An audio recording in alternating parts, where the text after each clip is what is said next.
talking about supergenes and adaptive divergence in cod. Thank you very much for coming. I'm a PhD student at Stanford University, and I'm here to talk about a project that I've been working with in collaboration with the Gulf of Maine Genomics Institute, looking at, as Sean said, supergenes and adaptive divergence in Atlantic cod, specifically within the Gulf of Maine. Now, cod don't live only in the Gulf of Maine. They have quite a large region of occurrence all the way across the northern Atlantic, from North American coast off into Europe, and then extending into the Baltic Sea. They have been a commercially important species for several hundred years. Most seafaring nations throughout their existence have relied on the cod fishery, and specifically salted cod, as a giant means of income to support their navies. And as such, this fisheries pressure over hundreds of years has exerted a lot of tax on the population in general, such that there's a concern about the status of the population. A lot of science has been going on looking at what's going on genetically and genomically with this population.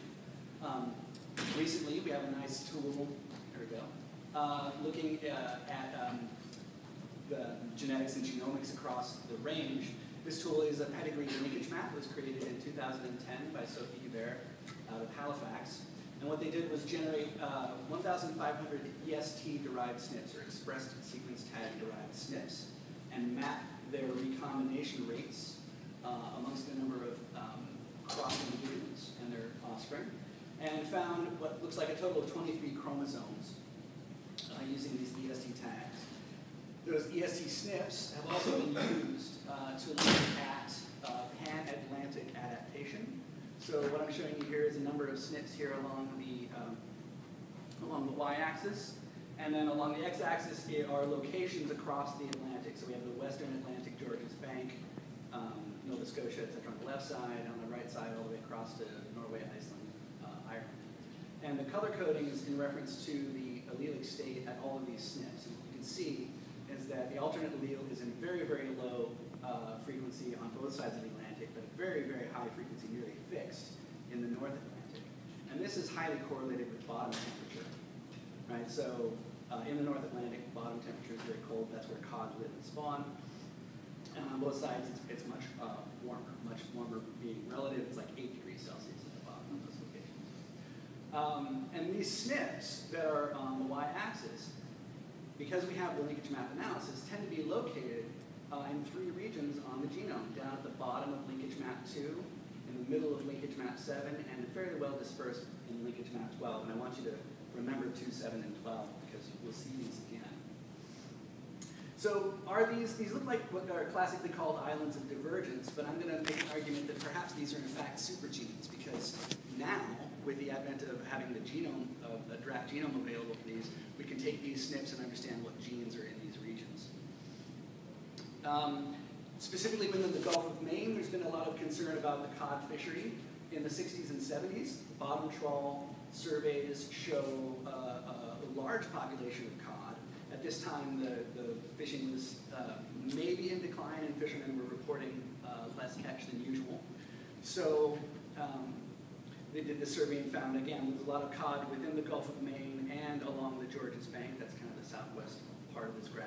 They repeated these bottom trawl surveys 15 years later in 1995 and found this. So much less cod, focused almost entirely in the western Gulf of Maine and along the northern part of Georgia's Bank. And this is where our study is going to be looking at. In the western Gulf of Maine, there are 2 different spawning populations. There's a winter spawning stock of cod, and then like a late spring or early summer spawning stock of cod. So it may be that, in fact, these are 2 different populations in the western Gulf of Maine. And they're currently managed as one fishery. So the questions that I have for this analysis, because we know a little bit about these potential supergenes already, what is the nature and extent of genomic divergence between cod populations in this area? Can we find these known supergenes? And what's in those supergenes?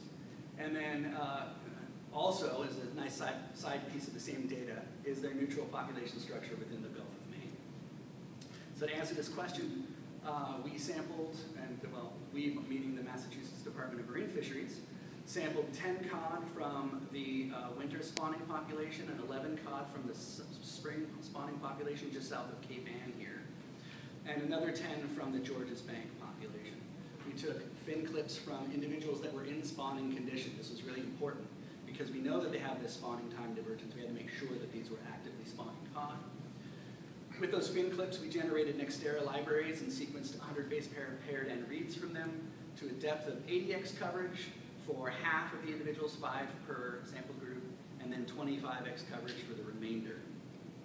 I mentioned there's a genome that's available, so we mapped the reads to that genome instead of the linkage maps. And it's really just a subset of the genome. So what we mapped to, because we're interested primarily in genes, thinking about this supergene concept, from the genome we extracted genes and 1,500 bases in the upstream region of those genes. So when you think about the assembly that we mapped to, you think exons plus promoters. And used the Broad Institute's best practices guide to guide our hand in the SNP discovery process. We found 1.2 million SNPs in this assembly, but not all of them have really high quality genotype calls in all individuals. So when we start to filter that down for SNPs that are the most useful for this analysis, we get to 43,553 SNPs. As a crude analysis to look at the overall population divergence of the SNPs, you can use a principal component analysis and see what level of clustering you have within populations. And it turns out that when we look at the spring spawning population, they cluster pretty tightly except for 2 individuals, 2 out of the 11. And here's the winter spawning population and the Georges Bank population. So at a first look, we see that there might be a lot of evidence of either population structure or some kind of adaptive divergence in cod. The FST pairwise analyses also kind of confirms this finding. But when we look at the top 200 SNPs that are the most heavily loading on PC1, we can see by eye that they are in fact one of 3 patterns of genotype variation. So there's this very visual signal of linkage disequilibrium that seems to be driving almost all of the differentiation along principal component axis 1, which led us to think about linkage disequilibrium. So I did pairwise linkage clustering, pairwise linkage disequilibrium calculations rather, in LD, in the statistical package R, calculating R squared for that. And then clustered SNPs that were reciprocally linked based on an R squared value of 0.75 or greater, using what's called single linkage clustering, or if A and B are linked together and B and C are linked together, then A, B, and C get clustered. All right? And those clusters were retained if we had at least 10 SNPs. I really was only interested in larger clusters, as well as ones that had a mean heterozygosity of 0.15. There are a lot of anomalies in here where all of the individuals were homozygous and the same 2 individuals were heterozygous for like 1,000 SNPs, and then another cluster, they were 2 different individuals were heterozygous for another 1,000 SNPs. So those were rejected. We end up with 17 linkage disequilibrium clusters. I'm going to narrow this down because we really want to focus on the top 3, which are the largest. They have a large number of SNPs in each cluster over a large number of genes across a large number of genomic scaffolds or contigs. So what we've shown here is that we have statistical linkage in these linkage disequilibrium clusters. But what we really want to know is their physical location, right? So what I did was combine the linkage map analysis that exists and the genome that exists, taking the SNPs and their respective flanking sequences, mapping them to the genome, right? And then pulling down those contigs or scaffolds and being able to put them in a putative contig or scaffold order along these 23 known chromosomes.